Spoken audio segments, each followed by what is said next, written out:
कपिल वस्तु में कोलिया नरेश महाराज दंडपानी के आगमन से हमारा अभिमान और बढ़ गया है। स्वागत है आपका। कदाचित आप संबंध भूल रहे हैं महाराज। कोलिया नरेश इस घर के जमाई हैं। और एक जमाई ससुराल स्वागत का अवसर कैसे जाने दे सकता है?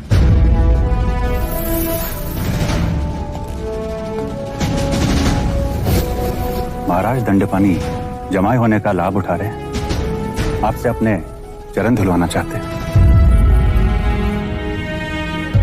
तशला लाइए। चरण प्रक्षालन के बाद ही जमाई भीतर कदम रखेंगे।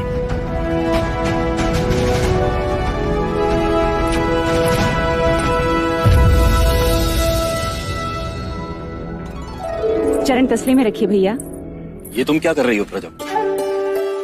मैं कपिल वस्तु के महाराज की अर्धांगिनी हूँ, अर्थात ये धर्म मेरा भी उतना ही हुआ और आप मेरे बड़े भैया, तो ये दोहरा अवसर मैं कैसे छोड़ दूं? चरण तसले में रखिए। नहीं प्रजापति, तुम भली भांति जानती हो कि कोलिये पुत्रियों और भगिनियों से चरण स्पर्श नहीं कराते। रहने दो।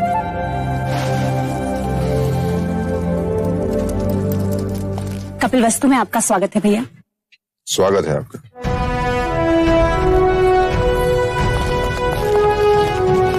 जैसे समाज को सही मार्गदर्शन देना ब्राह्मण का कर्तव्य है, वैसे ही समाज की रक्षा करना क्षत्रिय का कर्तव्य है।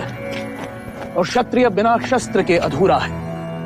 शस्त्र हमें सुरक्षा प्रदान करते हैं और इन शस्त्रों का ज्ञान देने आए हैं राजा मितुदन।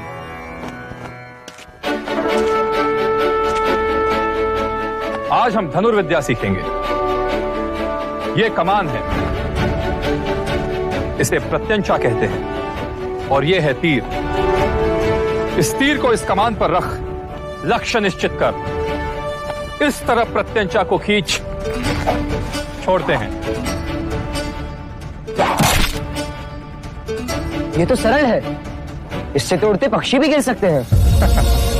हाँ कुमार देवदत्त, परंतु ये विद्या निरंतर अभ्यास से ही प्राप्त होती है।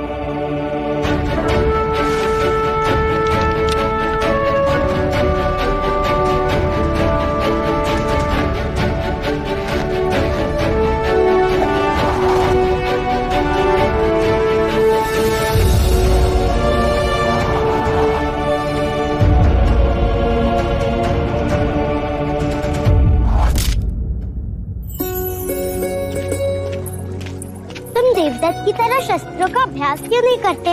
मुझे शस्त्र अच्छे नहीं लगते और अश्व, मुझे सारे प्राणी बहुत अच्छे लगते हैं। अरे वाह, कितने सुंदर पुष्प है ये। तुम इतने सारे पुष्प का क्या करोगी? मैं इन्हें देवता ले जाऊंगी। हमारे यहाँ ऐसे सुंदर पुष्प नहीं होते।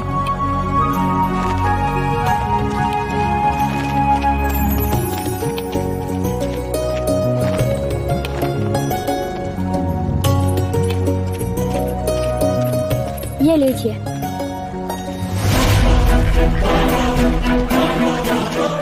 ये तो घायल है।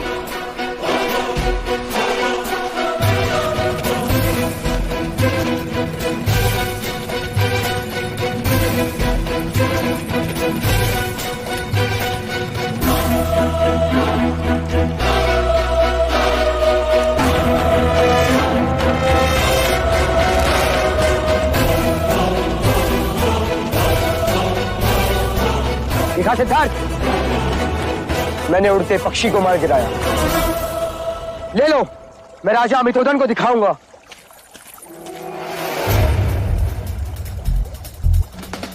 सुना नहीं तुमने?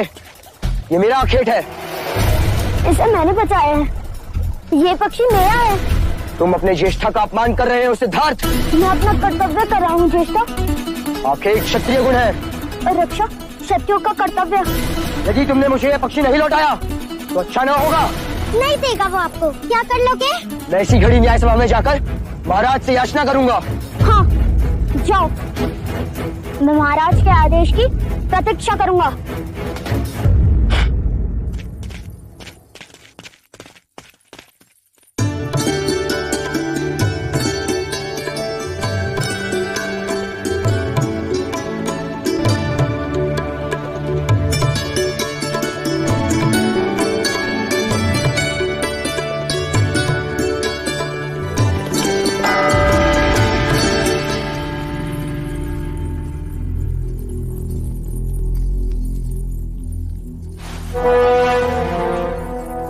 गुणोदन, ये न्याय घंट किसने बजाया? मैंने महाराज। महाराज मुझे न्याय चाहिए।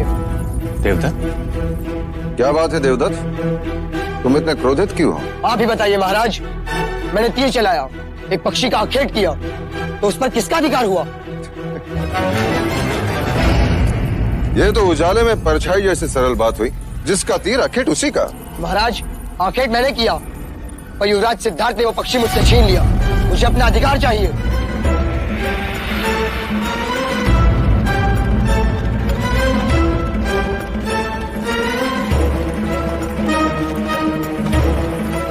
ये न्याय मांगने का उचित समय नहीं है देवदत्त। उचित समय कब है?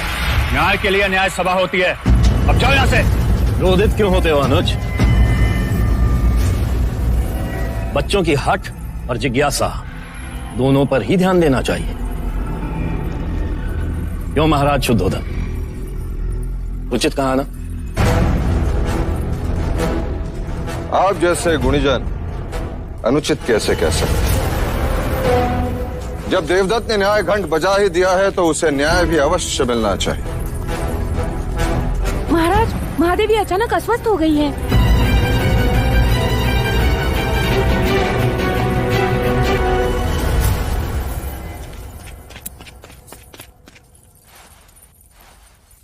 क्या हुआ माँ? आंखें खोलो। क्या हुआ इन्हें? सुबह प्रार्थना करते समय अपना संतुलन खो बैठी और गिर गई। माँ, क्या आपने भी माही जैसे सोमरस पान किया था जो गिर गए?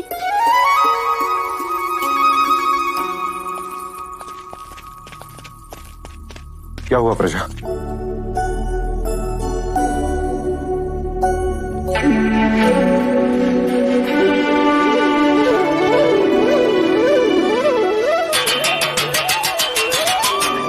शुभ समाचार है भैया।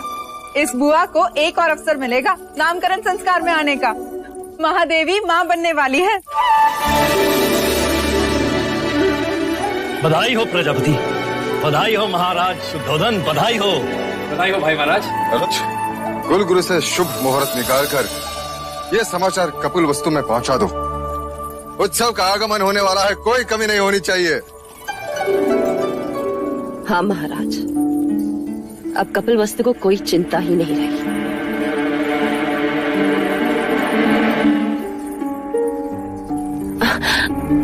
अब यदि असित मुनि की वाणी सत्य भी होती तो भी राजे को भयभीत होने की कोई बात ही नहीं।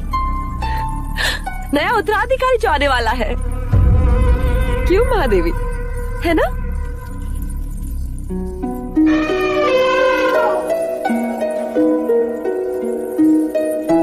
मेरा मित्र कुंज आ गया।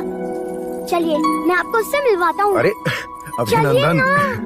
अरे चलिए। वैसे सत्य कहा है आपने, सिद्धार्थ को एक और भाई मिल जाएगा लड़ने के लिए। लड़ने के लिए? ये कैसी अशुभ बातें कर रहे हैं आप भी? जो देख कर आ रहा हूँ वही कह रहा हूँ अमिता। कुमार देवदत्त ने आज ही युवराज के विरुद्ध न्याय याचना की है। याचना? हाँ, और कल भरी सभा में उस पर सुनवाई भी होगी।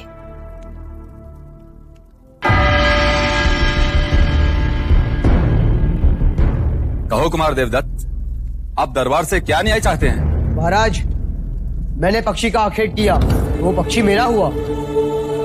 महाराज, ये पक्षी मुझे घायल अवस्था में मिला, मैंने इसकी रक्षा की, अभी मेरे पास रहेगा। तो अब यह न्याय करना है कि यह पक्षी किसे दिया जाए, जिसने उसे घायल किया उसे या जिसने उसकी रक्षा की उसे? आखेट करना तो क्षत्रियों का गुण धर्म है युवराज। निर्बल की रक्षा करना क्षत्रियों का कर्तव्य है महाराज। पक्षी देवदत्त के तीर से घायल हुआ ये तो मानते हो ना तुम? पर अब ये मेरी शरण में है, ये बात आप मानते हैं या नहीं? मुझे तुम्हारी क्षत्रियता पे संदेह है। और मुझे तुम्हारी मनुष्यता पर। घायल करने से पीड़ा होती है, चित्कार उठता है, पर रक्षा करने से स्नेह बढ़ता है। जगत में स्नेह बढ़ना चाहिए या पीड़ा? जिस तरह हर बादल से पानी नहीं बरसता, जिस तरह हर वर्ष खेत में एक सा अनाज नहीं उगता। जिस तरह मनुष्य की पांचों उंगलियां एक सी नहीं होती, उसी तरह आखेट भी हर क्षत्रिय का गुण धर्म नहीं हो सकता। सच्चा क्षत्रिय रक्षक होता है, ऐसा आचार्य कहते हैं। धर्म रक्षा क्षत्रिय धर्म, जीव रक्षा परमो धर्म। अब आप ही न्याय कीजिए। दांत भी मेरे और होड़ भी मेरे। कुलगुरु वाचस्पति, कृपा करके आप ही न्याय करें।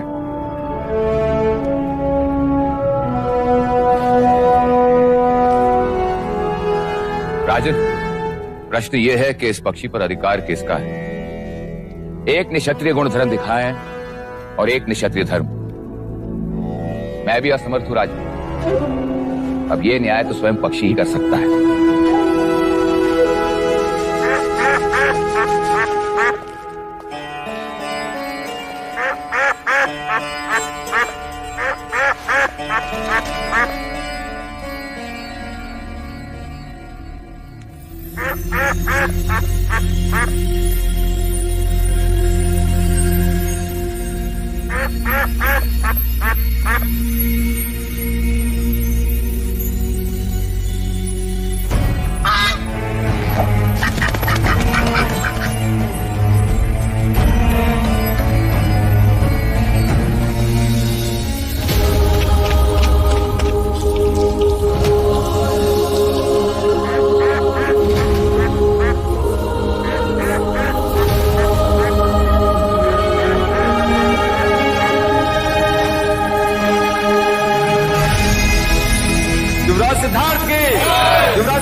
ये सब क्या है प्रजापति?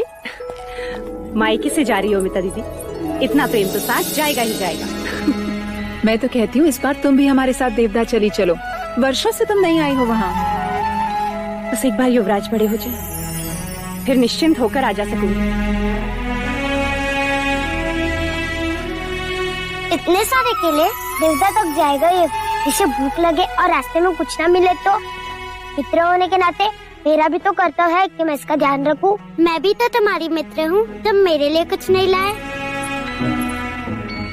वाह, इतने सारे पुष्प ये तुम लाए? नहीं, मैं लाया हूँ। देवता तुम? हाँ, तुम्हें ये पुष्प बहुत पसंद है ना? हाँ, बहुत। वैसे अब पता नहीं फिर कब मिलना हो। बहुत जल्द। ये बुआ नामकरण के समय तो आएगी ही। और कह देती हूँ, आने वाले युवराज का नाम ये बुआ अपने पसंद से ही रखेगी। यशोधरा, सिद्धार्थ कहाँ है? पता नहीं, मैं भी उससे ही ढूंढ रही हूँ। सिद्धार्थ, सिद्धार्थ! ये देखो, कुंज ने देख लिया सिद्धार्थ को। कहाँ थे तुम? तुम्हारे लिए भेंट लाने गया था। कहाँ है? दो।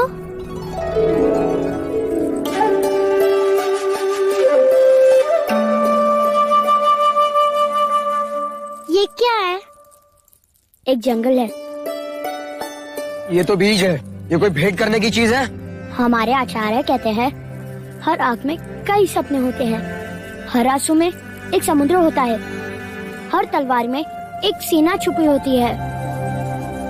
उसी तरह हर बीज में एक जंगल छुपा होता है। इन्हें बोओगी तो सारा देवता पुष्प से खिल जाएगा।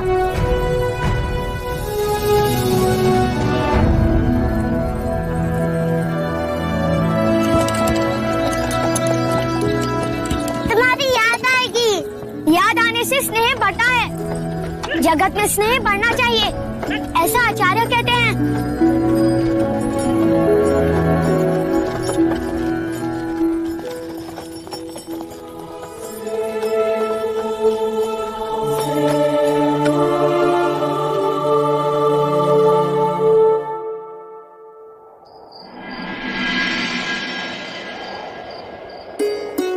महादेवी, आपकी औषधि का समय हो गया है।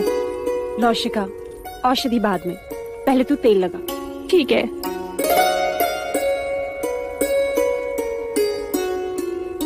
महादेवी, शुभ समाचार सुनकर मन प्रसन्न हो गया है, मानो पंख लग गए हो।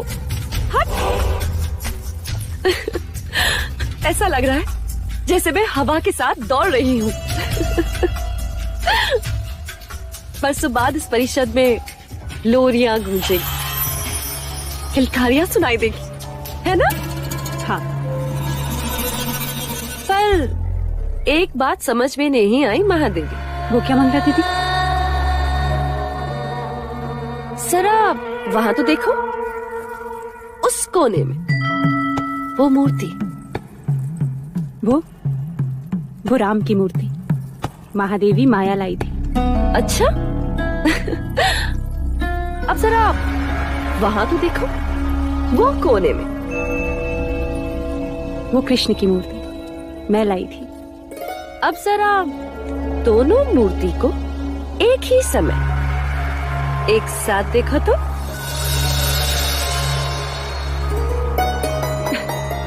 ये क्या ठिठोली है मंगला दीदी? ठिठोली नहीं है महादेवी, सत्य है। अब ये सोचो, एक कोने में सिद्धार्थ खड़े और दूसरे कोने में आपकी होने वाली संतान। तो दोनों का ध्यान एक साथ कैसे रख पाओगी महादेवी? वो दोनों मेरी दो आंखें होंगी मंगला दीदी। दो आंखें एक ही मनुष्य की होती है, फिर भी इनमें कितनी भिन्नता। एक फड़फड़ाए तो शगुन होता है, और यदि दूसरी फड़फड़ाए तो अपशकुन।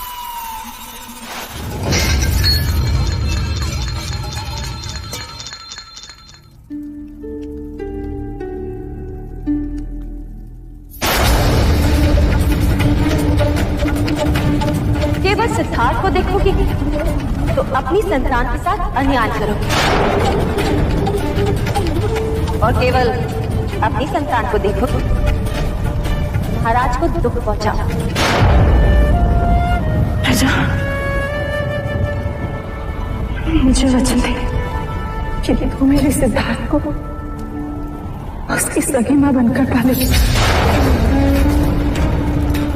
सिद्धार्थ को एक और भाई मिल जाएगा लड़ने के लिए। ये संतान हर शर्त आपके आगे प्रश्न बनकर खड़ी रहेगी महादेवी। मुझे वचन दे कि तुम मेरे सिद्धार्थ के सारे इच्छाएं पूरी करेंगी।